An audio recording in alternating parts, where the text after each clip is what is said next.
بسم اللہ الرحمن الرحیم۔ ایاک نعبد و ایاک نستعین۔ میرے پاکستانی بھائیوں، دنیا میں آپ کسی بھی کونے پہ ہیں، اللہ تبارک و تعالیٰ آپ کو اپنی رحمت کے سائے کے نیچے رکھے، اور دنیا میں جہاں جہاں بھی مسلمان ہیں اللہ تعالیٰ سب مسلمانوں کو اپنی حفاظت میں رکھے، آمین۔ السلام علیکم، میں ہوں میاں نذیر احمد۔ ہم ایک سال کے بعد کشمیری بھائیوں کے لیے یکجہتی کا دن مناتے ہیں، لیکن میرے نزدیک ہر آنے والا جو دن ہے وہ کشمیری مسلمان بہن اور بھائی اور بیٹیوں کے ساتھ ہمارا ہونا چاہیے۔ لیکن جو دنیا کے اندر اپنے آپ کو سپر طاقتیں کہلاتی ہیں، جو امن کے ٹھیکیدار اور لمبردار جو بنے ہوئے ہیں، میں آج ان سے مخاطب ہو کر میں ان کو ان کی حقیقت اور ان کی حیثیت میں ان کو یاد دلانا چاہتا ہوں، ان کی حقیقت اور ان کی حیثیت کیا ہے۔ مذہب اسلام میں سب سے پہلے اپنے اس خالق کا جس نے مجھے پیدا فرمایا، میں اس کا شکر ادا کرتا ہوں کہ اس نے مجھے مسلمان لوگوں میں مجھے پیدا کیا اور مجھے اسلام کو سمجھنے کی مجھے شعور مجھے عطا فرمایا۔ میں آج اس موضوع پہ بات کر کے لوگوں کے کانوں کی کھڑکیاں کھولنے چاہتا ہوں کہ لوگوں کی میں عقل جو ہے وہ ٹکانے لگانا چاہتا ہوں کہ ان کو تھوڑی سی ہوش آ جائے کہ یہ مذہب اسلام کیا ہے، کہاں سے چلا اور اس نے کہاں تک چلنا ہے۔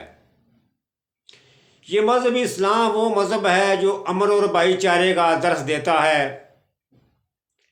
حالانکہ وہ جو اپنے آپ کو سپر پاور کہلاتے ہیں، جو سپر طاقتیں کہلاتی ہیں، میں یہ الفاظ ان کو واضح کر دینا چاہتا ہوں کہ آج تک کسی بھی اسلامی ریاست نے کبھی جہاد کا اعلان نہیں کیا۔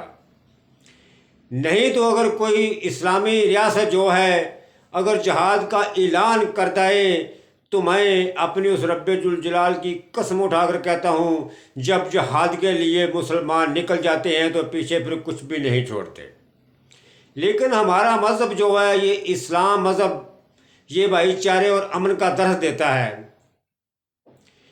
جب مشرکین مکے کے اندر جب ان کے اپنے اندر فسادات جھگڑے ہوتے تھے، حالانکہ وہ سونے محمد صلی اللہ علیہ وآلہ وسلم کو وہ نبی نہیں مانتے تھے، بہرحال فیصلہ اور انصاف کرانے کے لیے نبی کے پاس ہی آتے تھے۔ وہ تو نبی علیہ السلام جو ہیں وہ انصاف کا جو بھی ترازو ہوتا تھا وہ انصاف والے کے ہاتھ میں تھماتے تھے، چاہے وہ کوئی مسلمان ہوتا تھا وہ چاہے کافر ہوتا تھا، کیونکہ مذہب اسلام جو ہے یہ انصاف اور بھائی چارے کا درس دیتا ہے، اس کے اندر ڈنڈی مارنے کی تو گنجائش ہے ہی نہیں ہے۔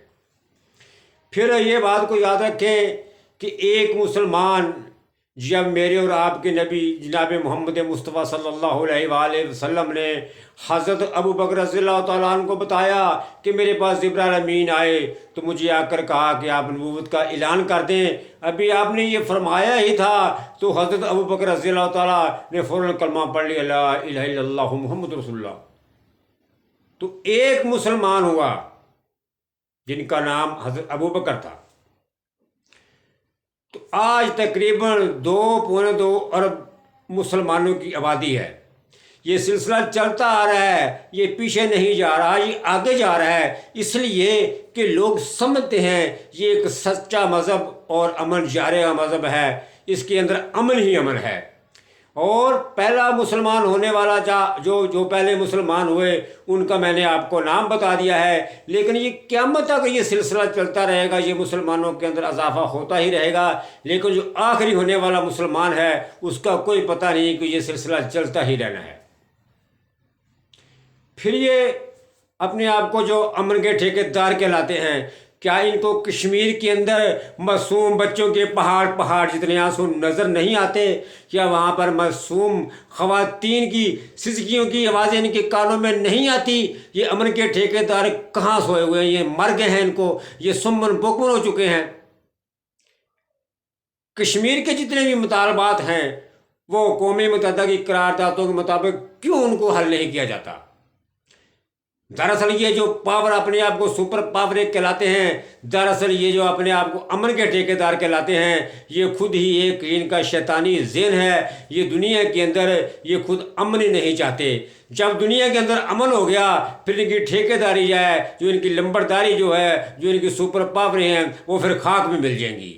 اصل میں انہوں نے خود یعنی کہ یہ پورے دنیا کے اندر انہوں نے ایک فساداتوں کا ایک نیا سلسلہ شروع کیا ہوا ہے کہ جب یہ سلسلہ رک گیا پھر ان کی جو ٹھیکیداری، جو ان کی لمبرداری ہے، پھر جو اپنے آپ کو سپر پاور کہلاتے ہیں، پھر ان کی سپر پاور جو ہے وہ خاک میں مل جائے گی۔ ہم ہر آنے والے دن میں ہم کشمیری بھائیوں کے ساتھ ہیں۔ کشمیر جو ہے وہ ہماری شاہ رگ کہلاتی ہے۔ جب انسان کی شاہ رگ ختم ہو جائے تو انسان خود ختم ہو جاتا ہے۔ ہم انشاءاللہ جب تک ہماری زندگی ہے، ہمارے اندر سانس ہیں، ہم کشمیر بھائیوں کے ساتھ ہمارے سے سیاسی اور اخلاقی ہم انشاءاللہ ان کے ساتھ جدوجہد اپنی جاری رکھیں گے۔ جب بھی کبھی ہمیں جب کبھی کسی مسلمان بھائیوں نے یا کسی ریاست نے ہمیں اپنے جہاد کے لیے ہمیں پکارا تو انشاءاللہ ہم ایک منٹ بھی دیر نہیں کریں گے تو ہم میدان میں کود پڑیں گے۔ پھر ان لوگوں کی بدبختی یہ ہے، انہوں نے اسلام کی تاریخ نہیں پڑھی۔ تاریخ اٹھا کر دیکھو، جب کشتیاں جلا دیتے ہیں مسلمان پیچھے تو پھر کچھ نہیں بچتا، پھر آگے جا کے فتح ہی فتح ہوتی ہے۔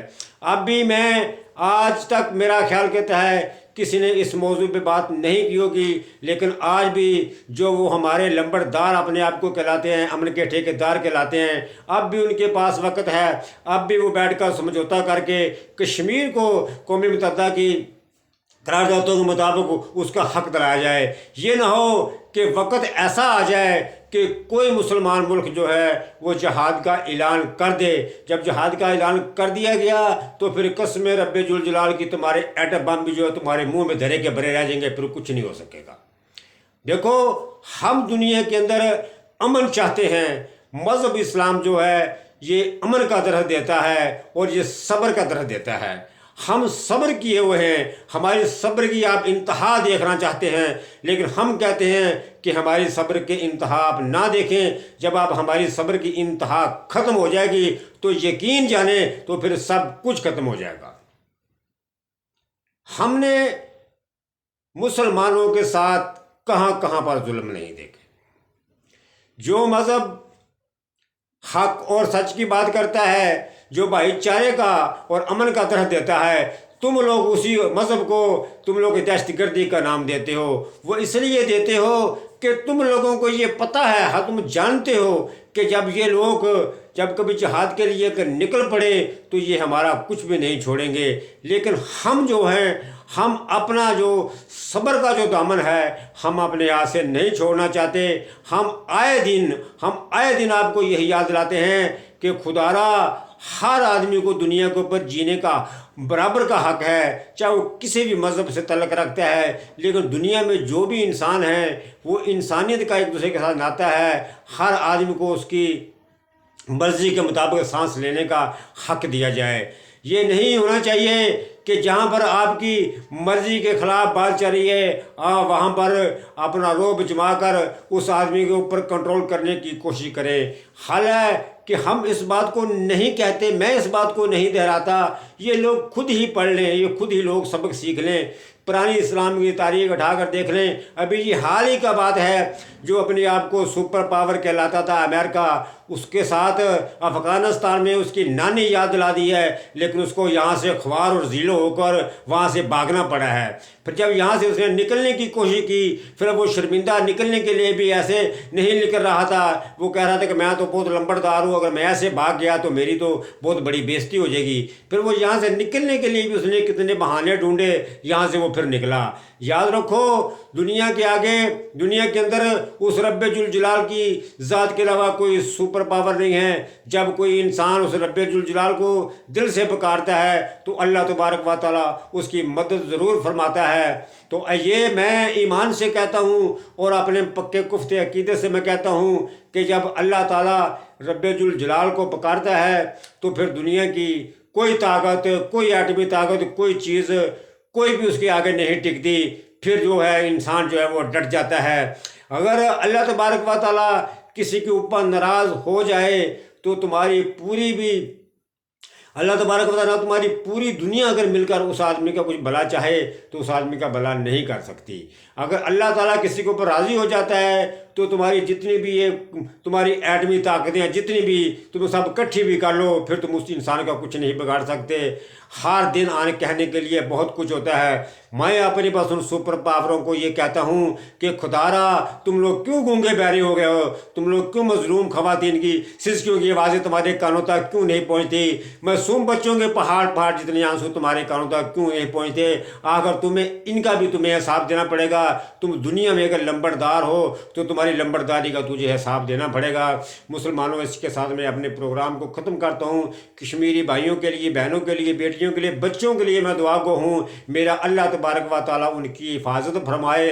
اللہ تعالیٰ ان کو ان کے حقوق، ان کی خواہش کے مطابق اللہ تعالیٰ ان کو ان کے حقوق دلائے. السلام علیکم ورحمۃ اللہ وبرکاتہ.